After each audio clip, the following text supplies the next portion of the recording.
Kissimmee, Florida. The wife of an Iraq War veteran wiped away tears and held her young daughters as she said goodbye to her family at Orlando International Airport on Friday morning, not knowing the next time they would all be together.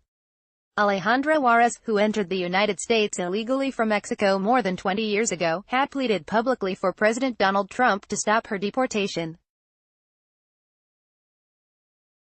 But a letter delivered to the White House this week by members of Congress wasn't enough to keep her with her husband, a naturalized American citizen, and their two American-born daughters. "My mom is a good person and she's not a criminal," daughter Pamela, 16, told the media as she sobbed and covered her face. Rep.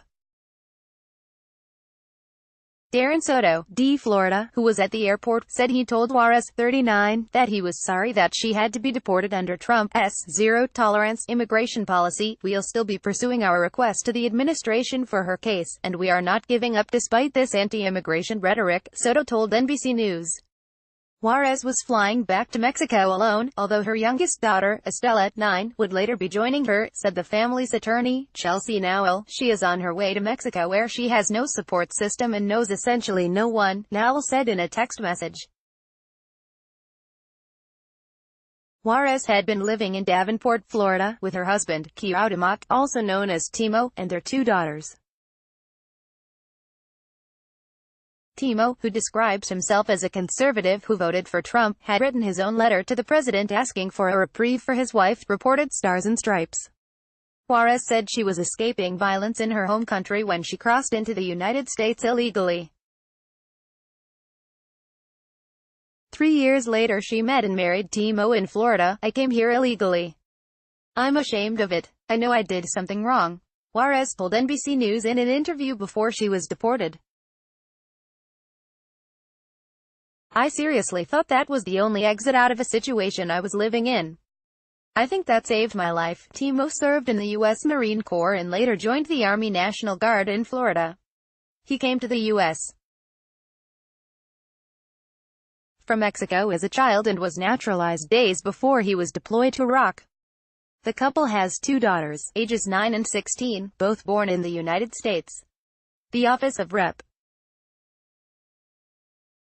Darren Soto, D. Florida, which represents the family's congressional district, earlier confirmed that Immigration and Customs Enforcement had taken Juarez's passport, foreshadowing her likely deportation. "It's common for ICE to take the passport to ensure the person has a valid travel document," Nowell said at the time. It added an unnecessary amount of stress on Alejandra on what was already one of the worst days of her life, she added.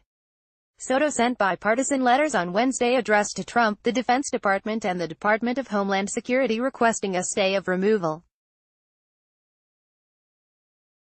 There is an immigration policy for members of the military and their families called parole in place to recognize the important sacrifices made by U.S. Armed Forces members, veterans, enlistees, and their families. The Citizen and Immigration Services website says they provide discretionary options such as parole in place or deferred action on a case-by-case basis. The Juarez's received a call Tuesday from their attorney saying ICE agreed to review her most recent parole in place application, but they have rejected her previous 3 applications, according to Stars and Stripes. "I love this country. This country has given me great things because we have worked hard. But the America we are living in now is getting full of hate," Juarez said. She checked in regularly with immigration authorities during former President Barack Obama's administration, and says she was always told she is not a criminal and has nothing to worry about. Now, under Trump's immigration policy, few exceptions are made for unauthorized immigrants, even in cases when a crime has not been committed. "Before you enlist in the military, think it twice. Before you marry an immigrant, think it twice. Think if it's really worth it for you to serve this country, because look how they treated me," Juarez previously told NBC News, through tears. She had said that if she were deported Friday, she would take daughter Estela with her to Mexico while her other daughter, Pamela, stays with her father in Florida. "It makes me sad, mainly because I tell my mom everything. And she always supports me, and now that I'm getting older I'm going to have more problems and issues that I'm going to need help with and I want my mom to be there with me," Pamela said. The parents decided to take the younger daughter to Mexico because Timo travels for work and she is too young to take care of herself. I don't really want to go to Mexico, but I know I need to because I'm too young, and also I want to go for my mom, because I don't want her to be lonely, Estella said.